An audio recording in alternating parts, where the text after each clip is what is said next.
হরে কৃষ্ণ কৃষ্ণ কৃষ্ণ হরে হরে, হরে Ram Ram Ram Hare Hare. King পুনর্ব্রাহ্মণা পুণ্যা ভক্তা রাজর্ষয়স্তথা অনিত্যম সুখং লোকমিমং প্রাপ্য ভজস্ব মাম। পুণ্যবান ব্রাহ্মণ, ভক্ত ও রাজর্ষিদের আর কি কথা, তারা আমাকে আশ্রয় করলে নিশ্চয়ই পরাগতি লাভ করবেন। অতএব তুমি এই অনিত্য দুঃখময় মর্তলোক লাভ করে আমাকে ভজনা করো। এই জগতে বিভিন্ন শ্রেণীর মানুষ আছে, কিন্তু শেষ পর্যন্ত এই জগৎ কারোর জন্যই সুখদায়ক নয়। এখানে স্পষ্টভাবে বলা হয়েছে অনিত্যমসুখং লোকম।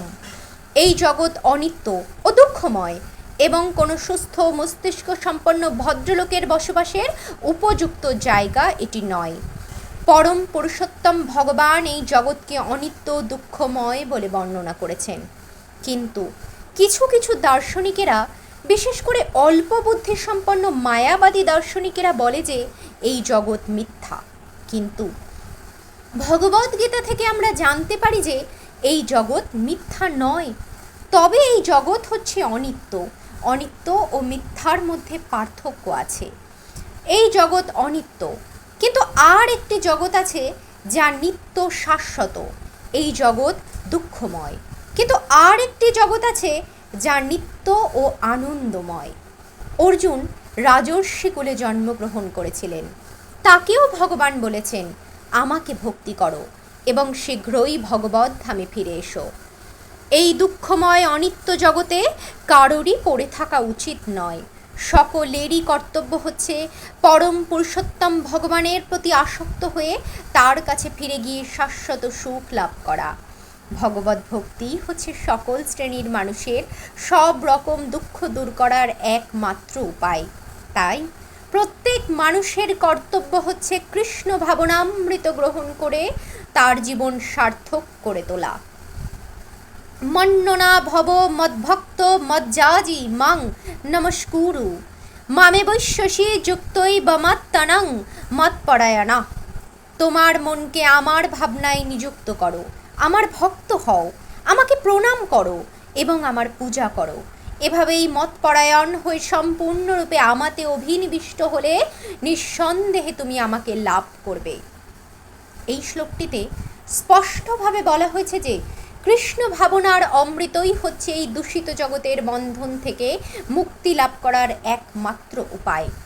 যদিও এখানে স্পষ্টভাবে বলা হয়েছে যে সমস্ত ভক্তিযোগের একমাত্র লক্ষ্য হচ্ছে পরম পুরুষোত্তম ভগবান শ্রীকৃষ্ণ, কিন্তু দুর্ভাগ্যবশত অসাধু ব্যাখ্যাকারেরা এই অতি স্পষ্ট তথ্যকে বিকৃত করে পাঠকের চিত্ত কৃষ্ণ বিমুখ করে তোলে এবং তাকে কুপথে চালিত করে।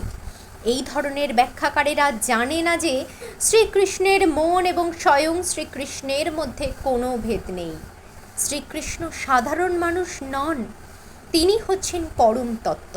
তার দেহ, তার মন ও তিনি স্বয়ং অদ্বয় পরম তত্ত্ব। শ্রী চৈতন্য চরিতামৃতের আদি লীলা পঞ্চম অধ্যায় 41 থেকে 48 সংখ্যক শ্লোকের অনুভাষ্যে শ্রীল ভক্তি সিদ্ধান্ত সরস্বতী ঠাকুর কুর্ম পুরাণ থেকে একটি শ্লোকের উল্লেখ করে বলেছেন, দেহ দেহি বিভেদ হয়ং নিঃস্বরে বিদ্যতে কচ্চিৎ। অর্থাৎ পরমেশ্বর শ্রীকৃষ্ণ তার দেহে কোনো ভেদ নেই।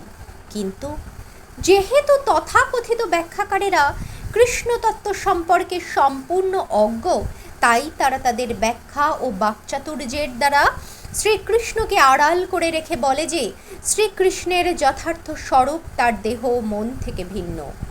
যদিও এই ধরনের মন্তব্য কৃষ্ণতত্ত্ব বিজ্ঞান সম্বন্ধে সম্পূর্ণ অজ্ঞতার পরিচায়ক, কিন্তু কিছু মানুষ জনসাধারণকে এভাবেই বিপদগামী করে নিজেদের স্বার্থ সিদ্ধি করে।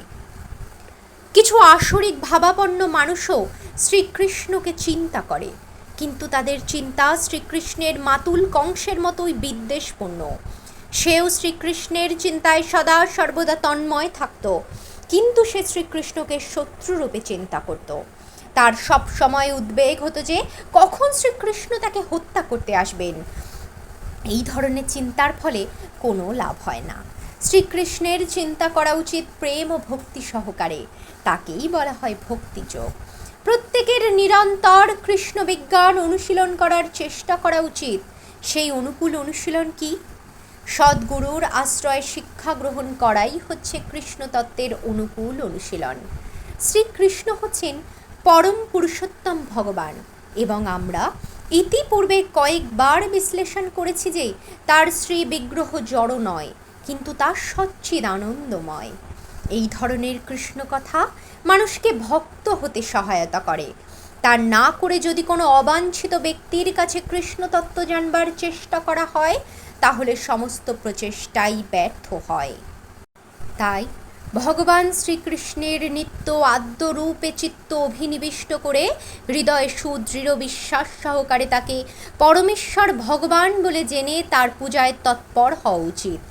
ভারতবর্ষে শ্রীকৃষ্ণকে পূজা করার জন্য হাজার হাজার মন্দির আছে, এবং সেখানে ভক্তিযোগ অনুশীলন করা হয়। এই ভক্তিযোগের একটি অঙ্গ হচ্ছে শ্রীকৃষ্ণকে প্রণাম করা। ভগবানের শ্রী বিগ্রহের সামনে দণ্ডবৎ প্রণাম করা উচিত, এবং কায় মনোবাক্যে সর্বতোভাবে কৃষ্ণ উন্মুখ হতে হয়। তার ফলে শ্রীকৃষ্ণে অবিচলিত নিষ্ঠার উদয় হয় এবং কৃষ্ণলোক প্রাপ্ত হওয়া যায়।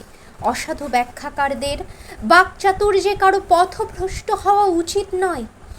শ্রীকৃষ্ণের কথা শ্রবণ কীর্তন আদি নবোধা ভক্তির অনুশীলনে প্রত্যেকের নিষ্ঠাপরায়ণ হওয়া উচিত। শুদ্ধ কৃষ্ণ ভক্তিই হচ্ছে মানব সমাজের পরম প্রাপ্তি। ভগবদ্গীতার 7ম ও 8ম অধ্যায়ে মনোধর্মী জ্ঞান অষ্টাঙ্গ যোগ ও সকাম কর্ম থেকে মুক্ত শুদ্ধ ভক্তিযোগের বর্ণনা করা হয়েছে। যারা পূর্ণরূপে শুদ্ধ হতে পারেনি তারা নির্বিশেষ ব্রহ্মজ্যোতি, সর্বভূতে স্থিত পরমাত্মা আদি ভগবানের অন্যান্য রূপের প্রতি আকৃষ্ট হতে পারে, কিন্তু শুদ্ধ ভক্ত কেবল ভগবানের সেবাকেই অঙ্গীকার করেন। কৃষ্ণ বিষয়টাকে একটি অতি মধুর কবিতাতে স্পষ্টভাবে বলা হয়েছে যে শ্রীকৃষ্ণ ব্যতীত অন্যান্য দেবদেবীর পূজায় নিয়োজিত ব্যক্তিগণ মূঢ়, এবং তারা কখনোই পরমেশ্বর ভগবান শ্রীকৃষ্ণের পরম কৃপা লাভ করতে পারে না।